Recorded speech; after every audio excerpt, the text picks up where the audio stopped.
বসন্তকাল শুরু হলেই বাঙালি বাড়িতে নিম বেগুন খাওয়া শুরু হয়ে যায়। এই বসন্তকালে পক্স বা অন্যান্য সংক্রামক রোগ নিয়ন্ত্রণে নিম বেগুন যথেষ্ট গুরুত্বপূর্ণ ভূমিকা পালন করে। তাই আমাদের বাড়িতে আজ নিম বেগুন বানানো হয়েছিল। প্রথমে তো আমাদের বাড়ির পিছনে নিম গাছ থেকে তামাল কাকুকে নিয়ে গিয়ে নিম পাতাগুলো পেড়ে আনি।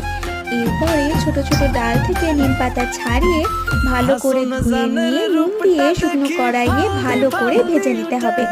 আর অন্যদিকে সেই সময় ছোট ছোট করে কেটে নেওয়া বেগুনগুলোতে নুন আর একটু বেসন মাখিয়ে রাখতে হবে 5 মিনিট। তারপরে কড়াইয়ে সর্ষের তেল গরম করে বেগুনগুলোকে মা খুব কড়া করে ভেজে নিয়েছিল।